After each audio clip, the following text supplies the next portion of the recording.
It's Friday night! It's the preview show! It's the No Nay Never podcast!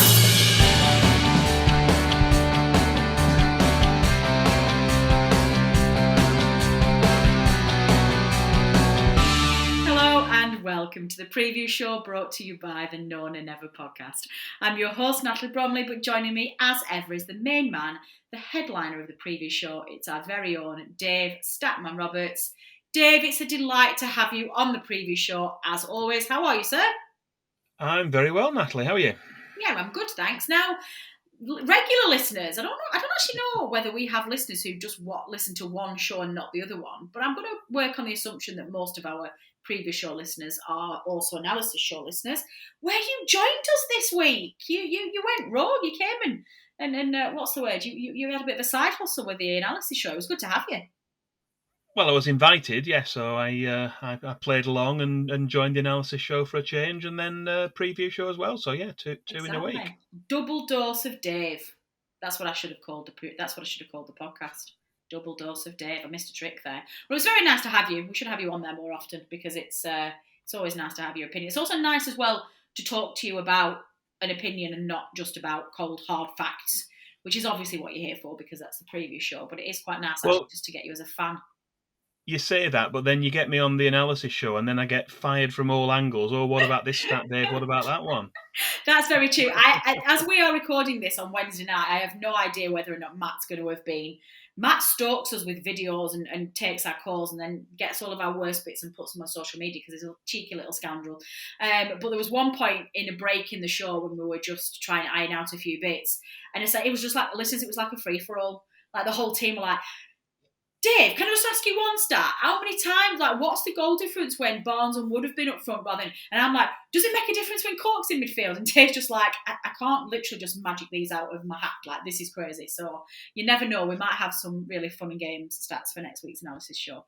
But anyway, we digress. Let's talk about why we are here. And that is, of course, to preview Burnley's next Premier League fixture. Now, before we get to that, we have, of course, a quiz answer that we need to give you. Now, ahead of the last preview show, which was for the Leicester City away, Dave asked you two questions, one easier, one harder.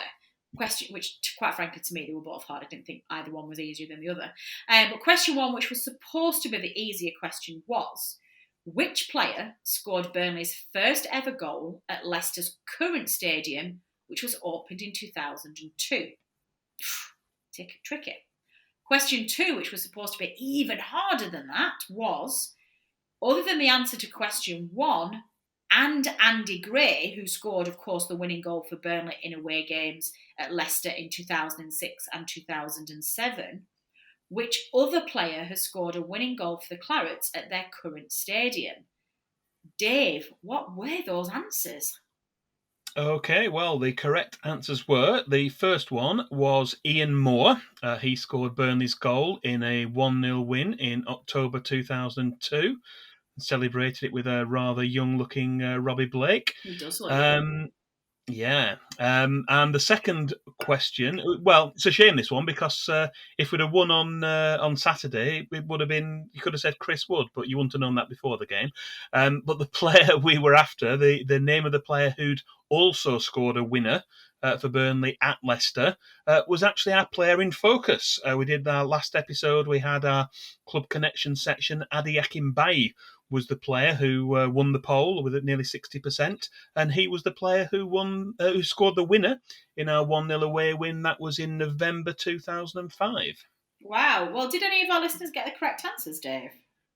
We had a few, yeah. Andrew Blythe and Adrian Caton, they were both in touch and they knew it was Ian Moore and Adi Akinbaye.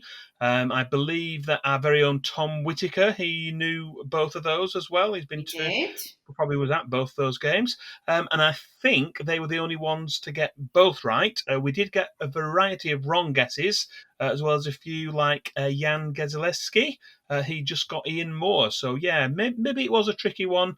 Maybe there was not one that was easier than the other, although maybe you're more likely to remember the first player. That might be more easy to remember. That's why I've done it that way around. But yeah, tricky ones last time.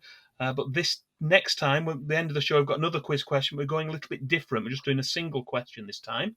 But you'll have to stay tuned later for that. Definitely. Don't go anywhere, folks. We do love good quiz questions, so we will get back to you at the end of the show with what we are going to leave with you to ponder over the international break. Premier League head-to-head. But in the meantime, Dave, let us get on with what we are here for, and that is, of course, previewing Burnley's next fixture.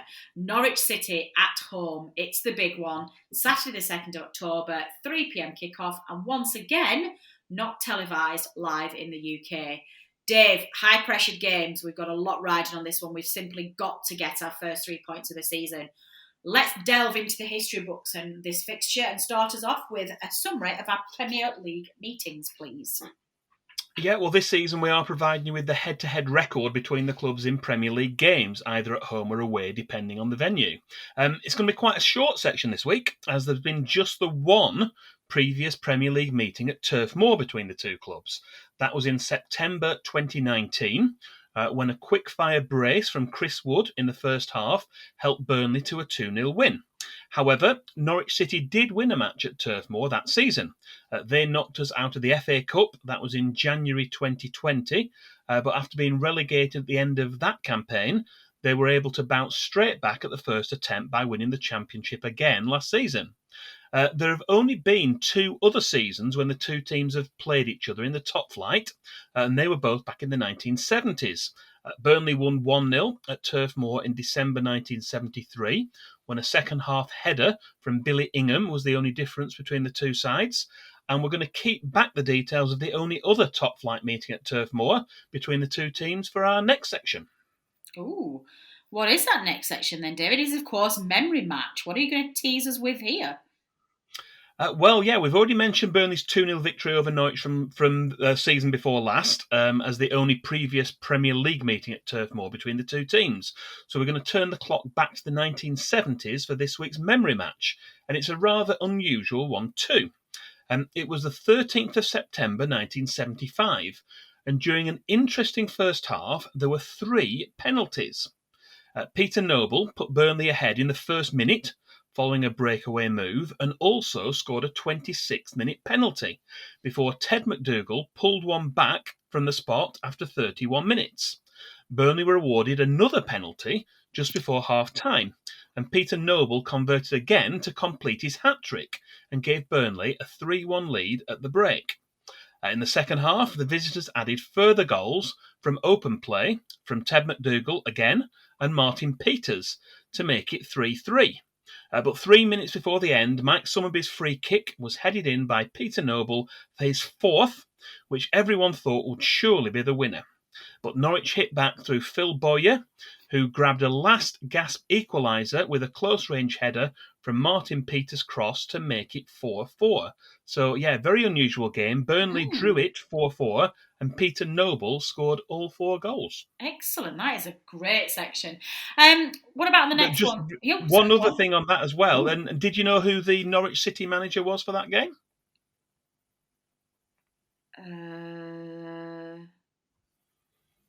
No, go on. John Bond. No way. Oh, that's a cracking set of stats, is that, Dave? I love it. Love it. Gosh, I do wonder where you pull these things from. That's a good one, is that one? On this day. What about on this day then? What have we picked for this section? Burnley have played 21 previous matches on the 2nd of October, which is obviously when Saturday's games takes place. And the first of those was a 3-0 home win over Newcastle United in 1897. We've mentioned that match before on the preview show, as the kickoff was taken by celebrity entertainer Witty Watty Walton. 40 seconds later, Burnley had the ball in the back of the net. That was thanks to Walter Place Jr. And as a result of this, the Football League consigned celebrity kickoffs to the dustbin of history. You might see them in maybe in testimonial games these days, but yeah, thankfully that's been consigned to history. Other victories for Burnley include a 2-1 away win. That was against West Bromwich Albion at the Hawthorns in 1909. And we also had home wins over Everton and Sheffield United in 1948 and 1954, respectively. We also managed a hat-trick of home wins in 1984 against Newport County, 1990 against Northampton Town, and then in 1993 against Hartlepool United. Between 1999 and 2012, we played 5 times on October the 2nd and drew all 5. That included a 3-3 draw at Turf Moor against Sheffield Wednesday, in which Charlie Austin scored a hat-trick, yet another game where a Burnley player scored a hat-trick in Turf Moor and didn't end up on the winning side. Quite a rare occurrence. However, we returned to winning ways in 2015 with a 2-1 away win at Rotherham United. That was actually the first time that Burnley FC used ComsCam. And you should have seen the faces of Phil Bird and his co-commentator that day when the GoPro camera was set up to capture the reactions from the press box for the second half. The most recent time we've played on this date was a home game that was against Arsenal in 2016. The scoreline remained goalless as we went into added time, but the officials failed to pick up a combination of a missed offside and the ball finding the net via Laurent Koscielny's arm. He was captain of Arsenal that day and scored with his arm. But sadly, there was no VAR to correct those oversights back then. But it was apparently cited as one of the key incidents that led to the Premier League introducing video replays. So Burnley's overall record on 2nd of October is played 21, won 8, drawn 8 and lost 5. But we've had just that one defeat, and that was against Arsenal in a home game in our last 10 matches on this date. Excellent. Club Connection! Well, moving on then to our Club Connection section. Now, this is where we look at players who've spent time at both clubs and we focus on one player in particular. We usually run a poll, and we've been running it for some weeks now. Dave is absolutely making the rules up as he goes along, listeners. I can't control him. I'm sorry. I don't know what he's doing. So quite frankly, I have got no idea what this following section will bring you. Dave, what have we decided to do this time? Right, well, by my reckoning, 27 different players have represented both Burnley and Norwich City since World War II. Some examples of those, we had Willie Donachie, Roger Hansbury, Kevin Reeves, Wayne Biggins, Alan Taylor. Going a bit more recent, we had Paul Crichton, Paul Cook, Adi Akinbaye. There's mention that we could perhaps do Adi Akinbaye again this week. I don't think that would have gone down too well. Kyle Lafferty, a bit more recent, Robbie Brady, and Peter Crouch. But this week, I've taken an executive decision and I'm going to focus on current Norwich City defender and former Claret, Ben Gibson. What? You kidding me? No, you haven't. No, I'm just kidding. Oh, We don't want to Dave! decimate that. Oh my gosh, you gave me all ends of panic then. I thought I was going to have to veto that whole section. Oh, you little tease. What have you actually done for this section? Yeah, well, we didn't want to decimate our listener numbers, so instead, our player in focus this week will be the current assistant manager of Manchester United. That's Mike Phelan, who was better known as Mickey in his time at Turf Moor. He was born in Nelson in 1962 and joined Burnley in July 1979. He made his first team debut for the club in January 1981. Later that year, he represented England at under-18 level and went on to establish himself as a valuable member of Burnley's midfield. He won a third division winners' medal with us in 1982, but after 211 appearances for Burnley over 5 seasons, he joined Norwich City. That was in the summer of 1985. They went on to win Division 2 and gain promotion to the top flight in his first season at Carrow Road. And when Steve Bruce left to join Manchester United in 1987, Mike Phelan also became the Canaries' captain. After making 191 appearances for Norwich City, he joined Manchester United in the summer of 1989 and was also capped for England later that year. In his time at Old Trafford, he earned an FA Cup Winners' Medal in 1989-90, a European Cup Winners' Cup medal in 1991, a League Cup Winners' Medal in 91-92, and to top it all off, he made enough appearances to earn a Premier League Winners' Medal in 1992-93. He moved on and finished his playing career at West Brom, but returned to Norwich to become their assistant manager. That was under Gary Megson in 1995. He was also Megson's assistant at Blackpool and then Stockport County before joining the Old Trafford coaching staff in 2000. Mike Phelan was Alex Ferguson's first team coach before becoming assistant manager in 2008. Oh, wow. He He left Old Trafford when Sir Alex retired in 2013, but he returned briefly to Norwich to become their assistant manager and then was also caretaker manager for a short while in 2014-15. After a spell at Hull City, he spent some time out in Australia before returning to England to become Ole Gunnar Solskjaer's assistant at Manchester United in 2019. He's tended to be one of those names that gets mentioned whenever Burnley have a managerial vacancy, but thankfully those discussions haven't been needed at Turf Moor recently. Good stuff. I did not know that about Mickey Phelan. That's it's one of those things, really, isn't it? He's probably somebody who we should have a better grasp of his history with him being such a legend at the club. But that was super interesting. Scouting report. Well, that's the end of part 1, listeners, where we focused on just the history of this fixture. So let's bring you right back to the present for part 2 of the preview show, starting with our scouting report. Yeah, German-born Daniel Farke was appointed as Norwich City manager in May 2017, and after an average first season, which ended with a 14th place finish, he guided the Canaries to the Championship title in 2018-19. They struggled to adapt to life in the Premier League in 2019-20 and were relegated straight back down after finishing in last place on just 21 points. However, their board bucked the trend, and rather like Burnley a few seasons prior to that, they stuck with their manager and were rewarded, as Norwich City won the Championship again for the second time in 3 seasons. Ahead of their 2019-20 Premier League campaign, they hardly spent anything on new signings, and although their outlay in the most recent window was relatively modest by Premier League standards, they've invested significantly more than they did last time. They've paid out loan fees for central defender Ozan Kabak and midfielder Matthias Norman, and also secured the services of Chelsea midfielder Billy Gilmore on a loan deal. This time, they spent in the region of £50 million on 7 permanent signings, who were Milot Rashica, Christos Solis, Josh Sargent, Dimitrios Giannoulis, Pierre Lise Melou and Angus Gunn, as well as turning Ben Gibson's loan from Burnley into a permanent signing over the summer as well. More often than not, they tend to play with a back 4, with captain Gran Hanley, a former Rover, as one of 2 central defenders, although there has been some chopping and changing with his playing partners at the back already this season. In fact, we did mention this on the analysis show.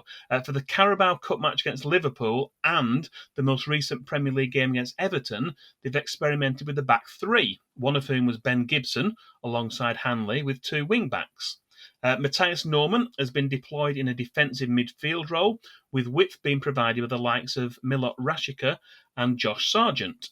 Striker Timu Pukki is their standout player, and his goals helped to fire Norwich to promotion from the Championship twice, as well as contributing 11 goals in 33 appearances during their previous Premier League campaign. He's already netted twice in the Premier League so far this season, despite the Canaries' poor start, and so he'll be one to watch on Saturday. As well as losing their last 10 matches of their 2019-20 Premier League campaign, they've also lost all 6 so far this season. So despite only losing 7 games on the way to winning the Championship last season, they're on a current losing streak of 16 matches at this level. They're also the only team across the 4 tiers of English football not to pick up a point so far this season in the league, although Derby County's points deduction does leave them on minus points in the Championship. In terms of injuries, we are recording this episode slightly earlier, prior to the pre-match press conferences, but the concerns they have got, the likes of Todd Cantwell, also Matthias Norman, Sam Byram, 1 or 2 others. Again, that might have updated since then, but they do have 4 or 5 on the injury list who may be doubts for Saturday's game. Good stuff. They have had a terrible start to the season, haven't they? Which does fill me with absolute horror ahead of the game. That's definitely the terrified claret in me, isn't it? Well, you've heard what we think about Norwich City, but as always, we do like to bring you up to date with a view from our opposition. So here to give their view ahead of Norwich's perspective is our opposition view. Opposition view. Hi guys, hope you're well. Jacob here from Canary Cast, the Norwich side of the Burnley Norwich, to preview the game. Thanks for Matt for asking me on to speak about Norwich, which I say thanks with a little laugh because we've been rubbish so far this season. Whilst Burnley have kind of at least picked up some points, not got a win yet, but at least you guys have got points. We are currently, 6-game, completely pointless after 4 very tricky games to start off with. Should have got arguably something out of the Leicester game, and then Arsenal as well was tight. Probably they deserved to edge it, but those two were very close. Then it came to Watford, our biggest game of the season. To start off with, thinking right, need to pick up points here against a relegation rival at home, and they get done 3-1 against Everton. We lost 2-0, but we're quite good in the second half. Dominated the game. We're just quite blunt up top. Ben Gibson, former guy from yourselves, had a great opportunity at 1-0, couldn't take it, and then we gave the ball away and conceded the second goal. The theme of Norwich's season so far is just giving away so sloppy goals. I mean, talking Sunday League kind of level, you look at the Leicester goals we conceded, Everton, like I mentioned, and even the Watford ones. Defensively, we're just making silly errors, and as soon as we go 1-0 down in 30 games under Daniel Farke in the Premier League, we've never picked up a point from a losing position. So that kind of shows you that, the confidence is kind of low when we do go 1 goal behind. You can just see it kind of drain out of the team. We're quite blunt up top of the minute. We're still trying to work our way out with 6-7 signings. Obviously, we lost Buendia, our main player. You're trying to replicate that with a lot of new signings all trying to come in together. Josh Sargent, Milot Rasica, Christoph Jolis. It's just not quite clicking yet. Matthias Norman in the centre of midfield, whilst he's been good in the first couple of games he's played, it'll be fascinating to see how he deals with the more kind of physical side of what Burnley will offer against us on Saturday, and the whole kind of point of Norwich, and how will they deal with that with very poor at defending set pieces and corners, which again will play straight into your hands. I'd be amazed if it's not a simple 2-0 Burnley win, Tarkowski and Wood or someone like that just from a couple of corners like it was a couple of years ago. We're still not really at that point where we can deal with that physicality yet, and I think it might be a long, hard season for us whilst we try to kind of almost get a team together used to playing with one another in the toughest league in the world. It's just such a harsh lesson, really. Hopefully we can improve. We're decent on the ball, so Timu Puki's a threat. When we can get the ball to him, Matthias Norman, like I say, will have a pop from range. Jolis on his day can be unpredictable and ready to go. So with Milot Rasica, it'll be very interesting to see how Norwich play. If they go 5 at the back, then I think that probably plays into Burnley's hands straight away. Be a lot less width from Norwich, and that's where Burnley will just push us out from. I think we'll have more of the ball, but looking forward to the game. Hopefully, I'll be praying for a win, but I don't know where it's coming from at the minute. We really are on one of those runs which you just like, not being dramatic, a lot of Norwich fans are starting to think, look at that Derby record and thinking, oh God, please, let's not have this. I think we're just taking that time to click, but this is a huge game. One that you need to go and compete with. We need to take a point from this game minimum, really, because then it's an international break. Daniel Farke is starting to come under pressure with the fans. It's a 16 losing streak, including the back end of the last Premier League campaign. Personally, I don't really take that on, because in the middle of that is sandwiches a championship title winning season. So, but it is 6 defeats in a row, and I think anyone else down there who would be a Watford, a Brentford, they would start really having voices in terms of do they potentially go and change manager. Obviously, Burnley had a bit of a struggle last season, but they're the team that you always go, they're going to be fine. They're always going to get out of it because of what Sean Dyche's done. I think we're trying to really replicate what you guys have done, really, in staying up, being able to buy good players. Chris Wood was money, Max Cornet a lot of money. For us, it's still trying to figure out just shy of that 10 million mark, which is such a difficulty when everyone else is spending so much money in this league. But good luck for the game anyway. I think it's going to be a big old struggle for Norwich. Like I say, hopefully we can win and somehow try and reduce our corner deficiencies, which have been there for 4 or 5 years now, for one game against a team who are very good at putting the ball into the box. I worry about Vidra off the bench as well. If he doesn't start, Chris Wood, of course, if he's fit, then he'll be golden to really look at kind of getting behind that defence, which makes so many errors. Gibson and Hanley will be buzzing for it. Obviously, Hanley, former Blackburn man, I'm sure you know him well, Ben Gibson, who didn't have a very good time with yourselves. They'll both be really aggressive and ready to go, I think, for this game. So hopefully that pumps up the rest of the team. Hopefully we can pick up some points. But looking forward to the game. Thanks for asking me on. Hopefully this covers a bit more Norwich for you. At the minute, it's more any kind of hope than actual optimism or anything really that can, or glorified hope really. Anything other than sustained. I can't give you any reasoning as to why Norwich will pick up points at the minute because we're so poor and behind every other team at the minute by quite a country mile. So hopefully we can put that to one side and get some points, but we'll see. Thanks for asking me on, and I'm sure I'll see you soon. What about the referee then, Dave? Who's going to be in charge? Well, we've got 50-year-old Kevin Friend of Leicester. He's going to be in charge at Turf Moor on Saturday. He's refereed 28 previous Burnley games, and 17 of those have been in the Premier League. From those Premier League games, we've won 5, drawn 3, and lost 9.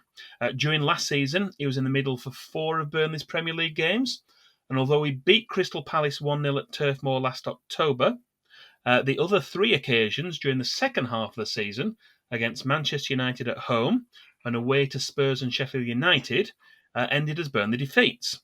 He's also refereed 2 previous matches between these 2 teams, but both of those were at Carrow Road, as well as a 1-1 draw in the Championship in February 2009. He took charge of a game in July 2020 in which Norwich City had 2 players sent off in the first half, and Burnley, of course, won that game 2-0. The video assistant on Saturday will be Craig Pawson. Statman Dave's Stat of the Week. Well, I know you don't want to leave it there, Dave, because you like to treat our loyal and wonderful listeners. So why don't you delve into those pockets of yours and get our listeners your miscellaneous Stat of the Week. Yeah, well, we did mention this very briefly in our last preview show, but this weekend's match marks another milestone for Burnley manager Sean Dyche.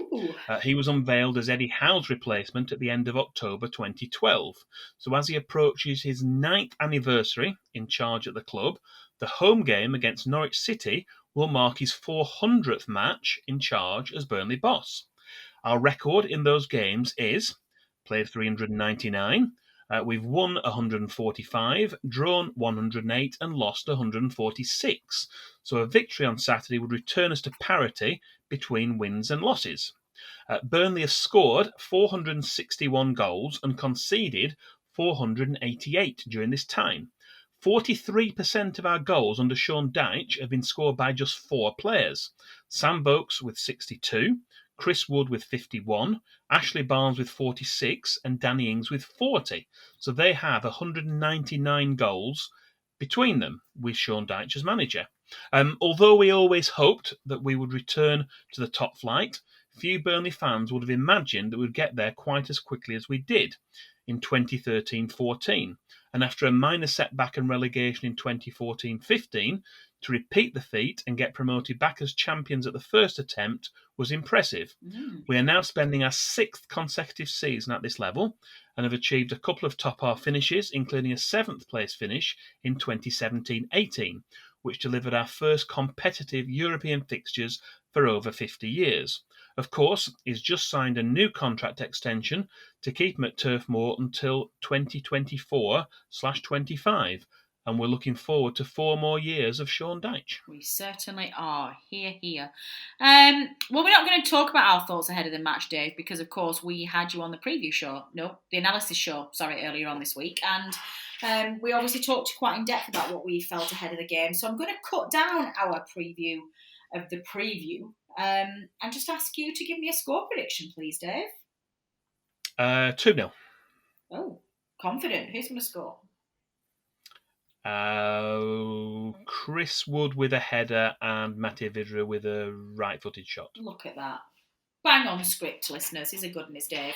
Well, I'm going to say 3-0. I think we're going to absolutely batter them. And I'm going to say that Woody's going to get a couple, and I'm going to say that Ben Mee's going to get a header. He got one of it. Did you see it came true? I know we're on the losing end of it, but Ben Mee, header. I'm going to keep saying it because it's going to happen. Listeners, do let us know what you think the score's going to be at the weekend. We want scores. We want goal scorers, and we want to know how they score those goals, please. Header, foot, right foot, left foot, backside. We don't care. We just want to know how it's going to score. You can tweet us at nonamenever.net. You can leave us a comment on our Facebook page, or you can email us at previewshow@podcast.net. Fantasy Premier League update. Moving on then, Dave, to the second half of the previous show, and we of course have the Fantasy Premier League section, which is what, of course, we all know our listeners tune into. Game week 6 is done, so we need to know how our managers are doing, and most importantly, who is our second manager of the month for this season. Yeah, well, after 6 game weeks, we have another league update for you, and it's tighter than ever at the top. The first and 5th place managers are separated by just 13 points. So we've got, down to 5th place, we've got Jaden Fitton, that's on 444 points. We've got Joe Elliott down to 4th on 447. Jack Toner's a non-mover in 3rd on 448. Deck Clark's another non-mover in 2nd on 453. And leapfrogging them back up to 1st place is Andrew Smith, who's on 457 points. He was our manager of the month for August, but he's not won manager of the month for September. Do you want to know who that is? I certainly do, Dave. Yeah, well, last weekend also marked the final set of games for September, so we can bring you news of the race for Manager of the Month. Adam Major picked up 72 points last week, very impressive total, and that just took him to the top of the table for the month of September. That was just 1 point ahead of Andy Greenwood, who we'd mentioned was leading it in our previous preview show. So congratulations to Adam. Yeah, definitely. Adam, you are the proud winner of a much coveted Nona Never sticker as your reward for getting our September Manager of the Month. So please do drop us an email at previewshow@nonanever.net and let us have the best address that we can send one of these little bad boys out to you, which will just be our nice little prize for winning Manager of the Month. And congratulations. Dave, what about the Podcasters Mini League? How's Team Nona Never doing? Well, it's no change. I think Adam Dennett is still well in the lead, and there's no change in the other places. That means, Natalie, you're still in prime position to pick up the wooden spoon. But thankfully, come on. Yeah, seriously. Thankfully, you're not in any danger in the main No Nay Never leagues. That's a big improvement on last season. Excellent. So, yeah, I'm doing well. I've literally, we said this last week, but the previous, 3 seasons, I spent the entire season in the bottom 3, and I'm climbing up there as well. I'm actually remembering, team, to do transfers every week and to swap out injured players and to, I'm not using any of them magic little beans yet because I still don't really know how they work, but I'm trying to do okay. What about Team of the Week then? Who should I have had in my team who would have got me a bit more points than I actually got, Dave? Right, well, these 11 players would have earned you a very impressive 125 points. You actually got 47, so you could have done a lot better if you'd have had the gift of hindsight and picked these 11, who were in a 3-5-2 formation. We had Sarr in goal for Wolves. We had a back 3 of House, Cancelo and Michael Keane. Former Claret, of course. Our midfield 5 were Saka, Smith Rowe, Doucouré, Janelt and Townsend. And up front were Jamie Vardy, obviously scored twice. Well, scored 3, didn't he? Scored 1 at the wrong end and then 2 against us for Leicester. And Neil Maupay of Brighton was the other striker. So they were the 11 players who would have delivered you 125 points if only you'd have known. If only you'd have known. Hindsight's a very, very wonderful thing. We will have another FPL update in our next preview show, which will be after the international break. But that will be for our preview for the trip to face Manchester City at the Etihad and our annual 5-0 drubbing. So keep concentrating until then, and we'll find out if there's been any change at the top after that international break. Statman Dave's quiz question. Okay, Dave, finally. It needs to be a spectacular, this one, because our listeners have got an international break, so they need something to keep them company and let them mull over. So what have you decided to set them for their quiz question? Yeah, well, I wanted to do something a little bit different for this week's quiz question. So we're going to take a short break from the usual two-part questions, which we've set so far this season, and try and get a good response from everyone to a slightly tricky question relating to captains. I've recently been adding opposition team lineups to my Burnley Stats match database, but I've been collating details of opposition captains at the same time. So what I want to know from you this week is, in Burnley's current spell in the Premier League, so that's since 2016, after we got promoted as champions of the Championship, which opposition player has been captain against Burnley on more occasions than any other? To clarify, this is for Burnley's Premier League matches only since August 2016. God, that is a great question. I love it. How do our listeners submit their answers when they decide they're ready? Yeah, you can tweet us or send us a direct message, preferably on Twitter. That means that no one else sees your answer. That's at No Nay Never. You can email us at the dedicated preview show email address, which is previewshow@nonaynever.net, or you can reply on the posts for this preview show on either the No Nay Never Facebook page or on YouTube. And on this occasion, it's probably not the sort of answer that you could easily use Google to help you out, mentioning no names. But I'm sure that our listeners will be able to come back to us with some intelligent guesses, and we'll name check anyone who knew the correct answer in our next preview show, which of course will be after the international break. Excellent.